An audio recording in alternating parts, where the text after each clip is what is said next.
Siempre la política, charlábamos recién afuera, nos ofrece sorpresas. Y alguien dijo por ahí en la historia que lo único permanente es el cambio. Tenemos que estar preparados para el cambio. Me parece que tenemos que abordar el tema político internacional. Y vaya si es importante el hecho de que hoy tenemos un Papa argentino, un Papa jesuita, con todo lo que ello significa. Los jesuitas son personas que siempre, al crearse la Compañía de Jesús, la congregación, en el año 1500, fueron gente que siempre trabajó en las fronteras, pero no en las fronteras como límites, sino en las fronteras de la vida, en las fronteras sociales, donde hay carestía, donde falta espiritualidad. Fíjense que los jesuitas, a mí me llamó mucho la atención porque quiso Dios que a fin de año, en un recorrido por esos caminos de España, terminé en el santuario de San Ignacio de Loyola. Sin querer porque íbamos buscando un hotel con el auto y íbamos buscando un lugar donde la familia de mi señora, el apellido de la familia de mi señora originario, que se llama Peitia, en la provincia vasca de España. Y al lado de Peitia, son pueblos muy chiquitos, muy pequeños, que daban el tiempo. Al lado de Peitia está Loyola, que es donde nació San Ignacio de Loyola. En Loyola hay un gran santuario en donde se cuenta la vida de los principales jesuitas.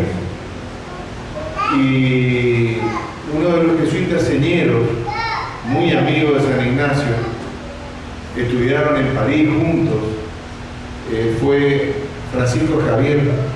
Francisco Javier era un jesuita navarro. Navarro también es parte del País Vasco, o de la provincia vasca.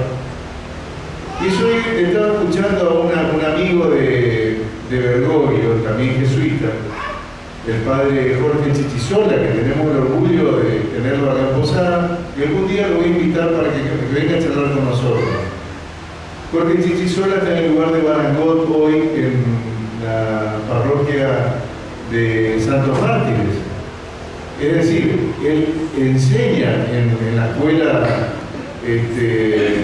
que forma parte de Santos Mártires, pero en realidad está en la parroquia de Itatí. Y él decía que quizás el Papa Francisco había elegido ese nombre pensando en Francisco de Asís, porque Francisco de Asís estuvo siempre al lado de los pobres, pero también pensando en Francisco Javier. A Francisco Javier en su momento se lo denominó el patrono de los misioneros y fue consagrado santo por Pío X en conjunto con San Ignacio de Loyola y en conjunto también con Santa Teresa. En el mismo acto de consagración se lo consagró santo a San Ignacio, a San Francisco Javier y a Santa Teresa. Fíjense el significado que tienen. Quizás muchos de nosotros no sean religiosos, quizás muchos de nosotros comulgamos con otras religiones, pero creo que el poder que tiene la Iglesia Católica, el poder que tienen los papas, ese gran poder que tuvo en su oportunidad Carlos Bostila, denominado Juan Pablo II, que supo hacer que el Producto Bruto Interno, el PBI de Polonia, aumente casi el 1000%, supo hacer que Lech Walesa, muy amigo de Juan Pablo II, llegue al poder, de que Polonia se retire de la Unión Soviética. Tantas cosas hizo Juan Pablo II del poder del Vaticano. Tenemos que estar abiertos a pensar qué puede hacer este Papa, que tiene todas las características de ser revolucionario. y de ser un papa político además, porque no nos podemos engañar de que caminando por el mundo de los hombres, nadie puede negar que se hace política en todos lados. Se hace política en la familia, se hace política en el club. En realidad quien reniega de la política es quien no quiere vivir en sociedad. Ya lo decía Marx en su tiempo, cuando desarrolló la teoría donde nació el comunismo. Decía que solamente la naturaleza es igual. El hombre de por sí es desigual. No conseguimos que los hombres pensemos igual. Pero en la medida en que el hombre se organiza en una sociedad, tiene que tener objetivos comunes. No que seamos todos iguales, sino el objetivo común de crecer todos como sociedad. Y justamente en eso se basa un poco el socialismo cristiano y la doctrina cristiana de la Iglesia. Fíjense que yo no voy a pretender que acá en Pareté hagamos ejercicio de espiritualidad, ni mucho menos, pero de la historia que le estoy contando, a mí me llamó mucho la atención porque andábamos a buscar un hotel de noche. Y al lado del santuario de San Ignacio de Loyola, vimos que el hotel que nos figuraba en el GPS como hotel no era tal, sino que era un edificio grande donde entraba y salía muchísima gente. Entonces le dije a mi señora que baje a preguntar qué era, 9 de la noche. Oh sorpresa, era el lugar, el hotel transformado en el lugar de ejercicio espiritual. En ese lugar se congregan gente de todo el mundo para hacer ejercicios espirituales, para llevar en práctica los ejercicios espirituales que llevaron a los jesuitas hasta los confines más lejanos del universo. Fíjense que Francisco Javier muere en China como misionero chino. Pero en definitiva todo esto que le estoy diciendo, toda esta idea de espiritualidad, yo creo que debemos llevarla adelante. Yo siempre dije que a la Iglesia Católica, y se lo dije además en la catequesis a la que tuve que concurrir el año pasado, se lo dije a la persona que estaba a cargo de la catequesis, que indudablemente el catolicismo está sufriendo de falta de militancia, porque el catolicismo también tiene que ser militancia. Los jesuitas que evangelizaron el mundo, que estuvieron acá, que fueron los creadores de las misiones, eran jesuitas que tenían como misión evangelizar. Y fíjense cuando entraron en contacto con los pueblos originarios, cómo respetaron el idioma, respetaron las costumbres de los pueblos originarios. Quizás algunas no reñidas con la religión. Yo siempre cuento de que los tupí guaraní, que eran quienes habitaban esta bendita tierra, tanto de Misiones como cuando bajó el primer conquistador allá en el año 1520 a Pernambuco, a Brasil, fueron recibidos por los tupí guaraní. Y los tupí guaraní tenían muy incentivado el arte de la alfarería, pero la alfarería era alfarería funeraria. Y mucho se le reprochó a los jesuitas de que le dejaron, mejor dicho, lo convencieron a los guaraníes que dejen la alfarería, pero era nada más que porque la alfarería era un arte funerario y estaba reñido con la sepultura, la cristiana sepultura que se daba en ese entonces, que se sigue dando, como hoy también está reñido con la iglesia el hecho de que se incinere, por ejemplo. Creo que toda la vida es militancia. Nosotros en este Pareté queremos que esté cargado de espiritualidad, queremos que esté cargado de esa mística que muchas veces la política pierde.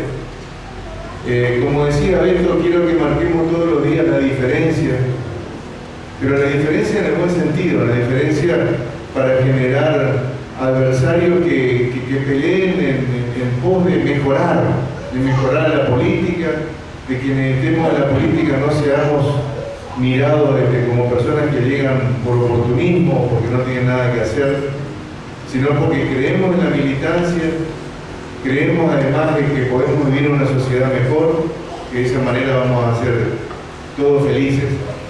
Pero indudablemente lo escuché detenidamente a Francisco, al Papa Francisco, en su primer misa, y él le decía a los cardenales, que no se puede generar una iglesia si no es sobre una piedra angular y no es sobre piedra firme. O sea que toda esa iglesia se debería construir en base a una piedra angular y no hacerla de arena, porque la arena se la lleva el viento. Y caminar, caminar, caminar, nunca dejar de caminar, porque si se deja de caminar, indudablemente somos ganados por otros. No, te vuelvo a repetir, no quiero hacer ninguna comparación, pero quiero mucho este Mbareté, lo quiero muchísimo a ustedes. Quiero que seamos conscientes de los nuevos caminos que vamos a empezar a transitar. Fíjense que este Papa es el primer Papa americano. El Papa número 264 fueron todos italianos, después vino un polaco, después vino un alemán, y hoy, como primer Papa fuera del continente europeo, lo tenemos a esta persona que va a tener un gran poder, que va a ser señera en nuestra vida, y no solamente del catolicismo, sino de todos los credos, que en realidad todos los credos estamos hermanados justamente por la fe y por perseguir la vida eterna después de la muerte y estar cerca de Dios. Así que en este transitar de Mbareté, les pido que no dejemos de caminar. Y yendo más al mundo político, ya tenemos una fecha de elección, que es el 30 de junio. Ojalá tengamos mucho de Mbareté en las listas, ojalá tengamos un sublema que sea Mbareté renovadora como el 2011, ojalá que tengamos dentro de algunos de ustedes un concejal, un diputado provincial, pero tenemos también que concientizar a la población de lo que se va a votar. Y es muy importante, no sé si ustedes lo sabrán, que además de las elecciones de diputados y concejales, también se va por el sí y el no. Este sí y no es justamente para avalar una ley que se sancionó oportunamente en el año 2012 en la Cámara de Representantes, pero para que ingrese como artículo de la Constitución se pide un referéndum al pueblo de la provincia de Misiones. Este referéndum se va a llevar a cabo también el 30 de junio. O sea que nosotros vamos a tener la boleta de concejales, del distinto sublema, vamos a tener la boleta de diputados, pero también vamos a tener la boleta del sí y el no. Y este sí es justamente para que se produzca la aparición dentro de nuestro espectro político-jurídico del querellante conjunto, querellante particular o querellante autónomo, como le quieran llamar. Hablando en sencillo, cuando uno es víctima de un delito, cuando alguien sufre, por ejemplo, la muerte en un homicidio de un hermano, y es víctima de ese delito y quiere actuar dentro del expediente penal, no puede. ¿Por qué? Porque la Constitución de la provincia de Misiones nos niega la actuación.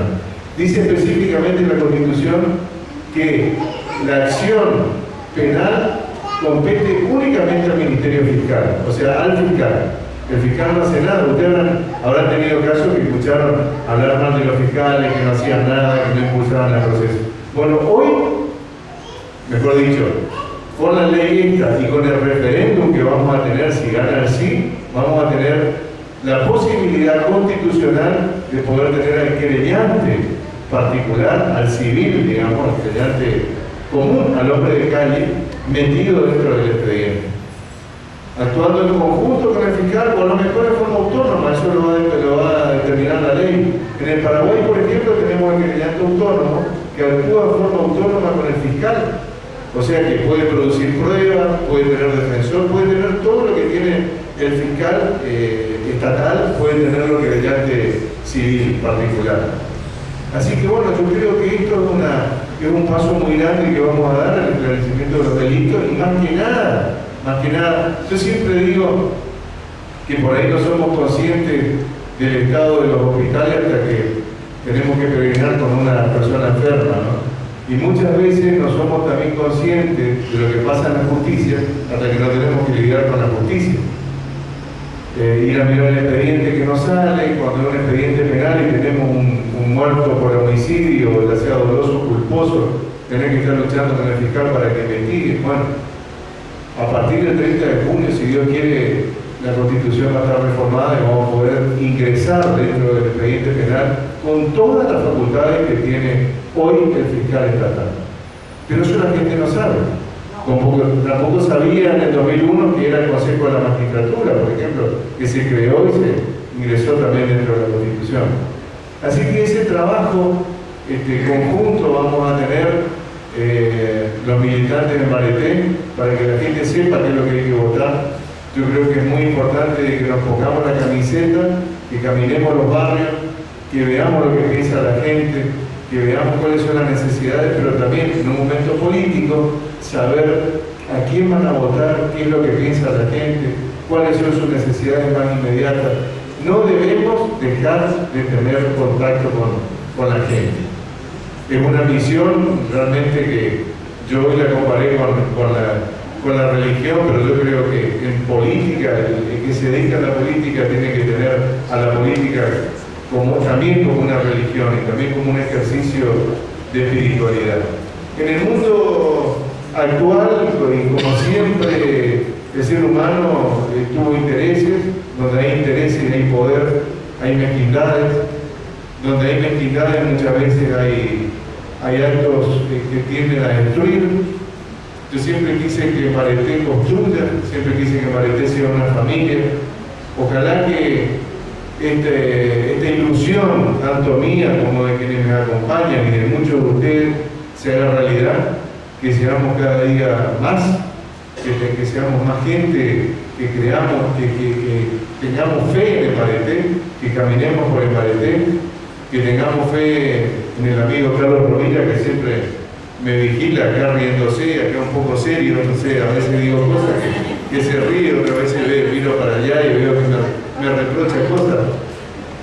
Así que bienvenido al año electoral, bienvenido a caminar juntos, bienvenido a militar y bienvenidos a hacer de la militancia, como siempre digo, la humanización de la militancia misma.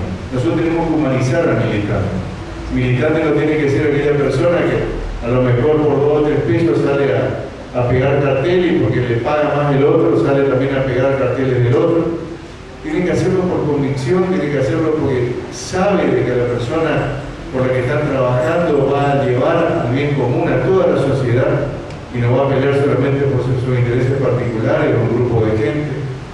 El militante tiene que ser una persona a la cual se le valore, se le agradezca, importante el agradecimiento, es muy importante que tenga un lugar, que crezca, y poder decirle así, somos un Mbareté, seguime, que juntos seguramente vamos a ser cada día más y vamos a llegar a él.